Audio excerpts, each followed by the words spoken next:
Olá, queridos amigos, sejam bem-vindos ao canal da Casa Real Incaica Tawantinsuiana.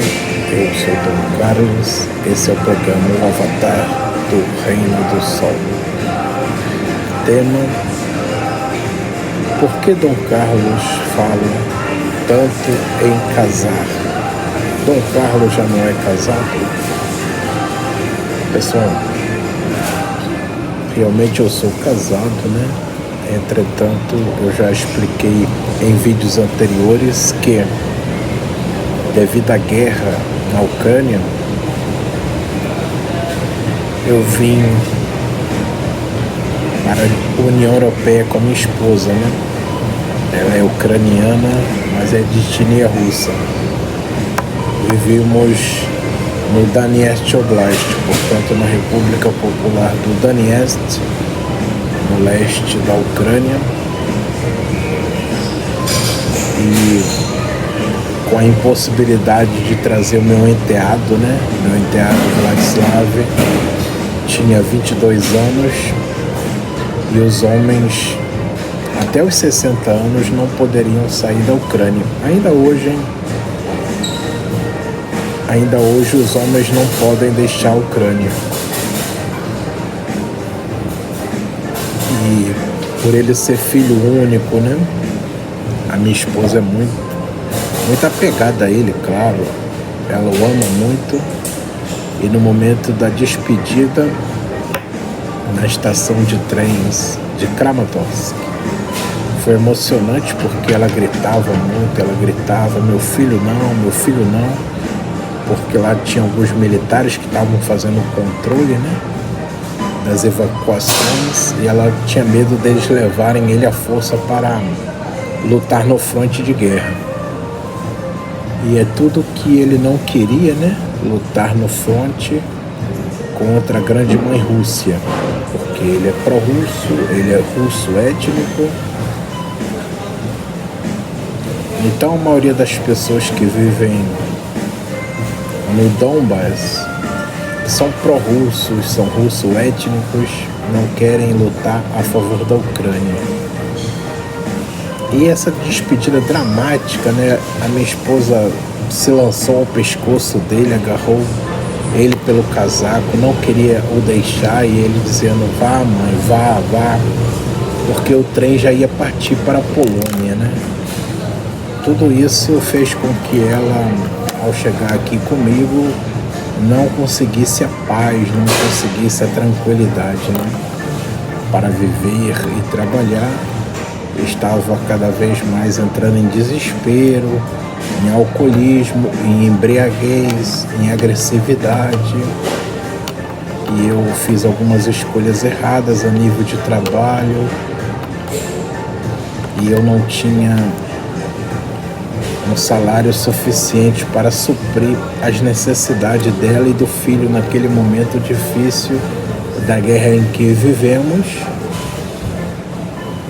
E ele teve que se virar sozinho lá no Donbas, tendo que fugir de aldeia em aldeia, se esconder de cabana em cabana. Ele enviava fotos sujo, com as unhas sujas, cabelo grande, sujo, com poucos mantimentos para ele e a noiva, né, sobreviverem. E fatalmente ele seria capturado, né, pelo exército ucraniano, pelos recrutadores, para ir para o fronte para lutar, ou ele poderia ser até morto por grupos irregulares que ali atuam, né, de grupos extrema direita, grupos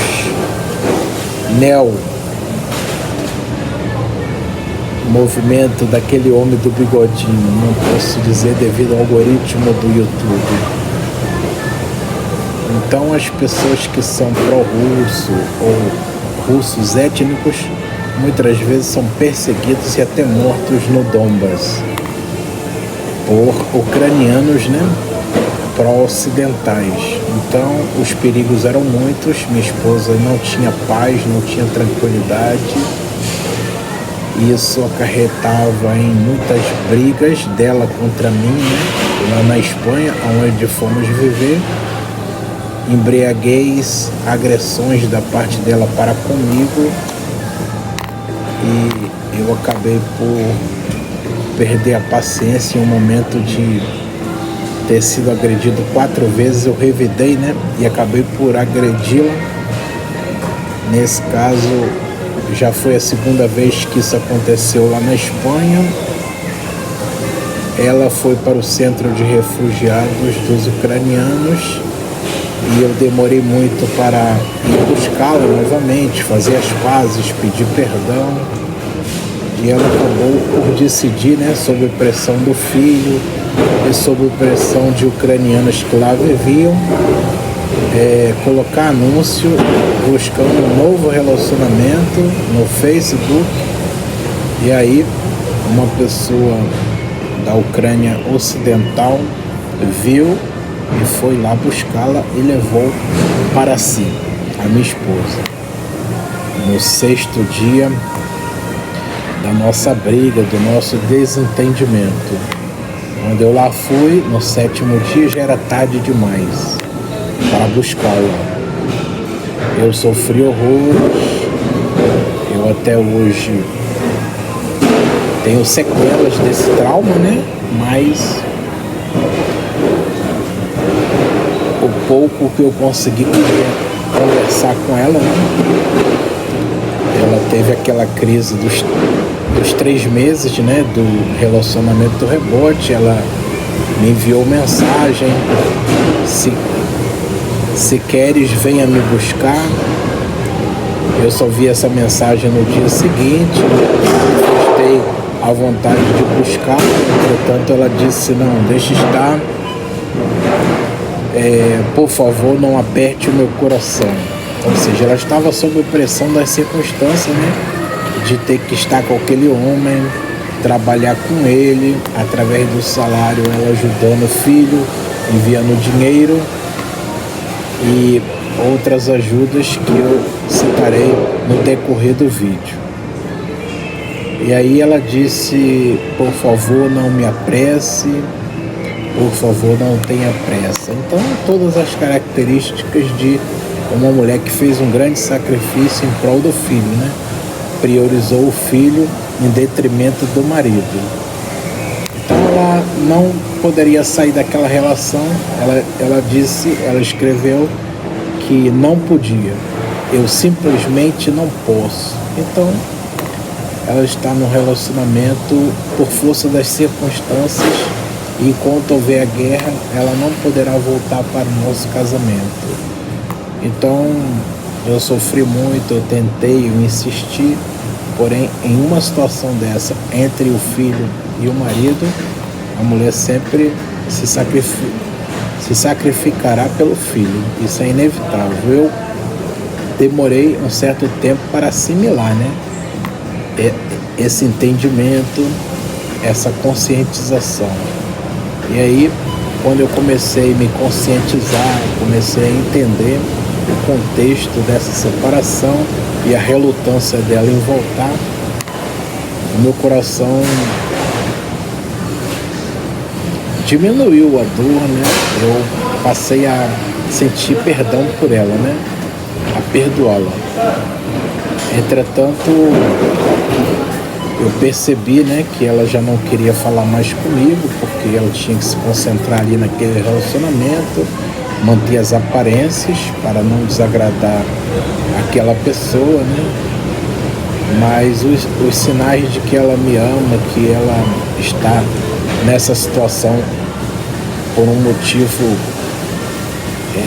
dramático, né, que é ajudar o filho financeiramente e até mesmo estar com o filho pessoalmente, é que ela não apagou todas as fotos comigo, né, das suas redes sociais, e postou apenas 1 ou 2 fotos com a pessoa que a levou, o atual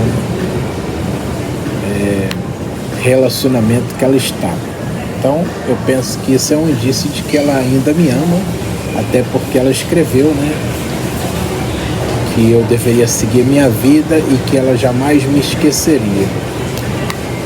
É por isso que eu até hoje uso a aliança, né? Nunca tirei a aliança. Entretanto, eu percebi que ela desapareceu das redes sociais, não posta mais nada, né? As redes sociais estão estáticas e eu percebi que ela gravou um vídeo ao lado do filho, né? Dirigindo um carro, aparentemente no interior da Ucrânia. Então eu deduzi que ela, de alguma maneira, através desse homem, né, chegaram a um consenso que deveria voltar para a Ucrânia para aí sim estar com o filho, tendo em vista que o filho não pode vir para a União Europeia devido às restrições do exército ucraniano, que não permite que os homens deixem a Ucrânia. Então, posteriormente, ela postou lá algumas fotos abraçada ao filho em uma sala com papel parede tipicamente ucranianos. Então eu deduzi que esse homem patrocinou ou até mesmo levou ela para a casa dele em Livne, no oeste ucraniano, onde não tem bombardeios, onde relativamente vive-se bem, né?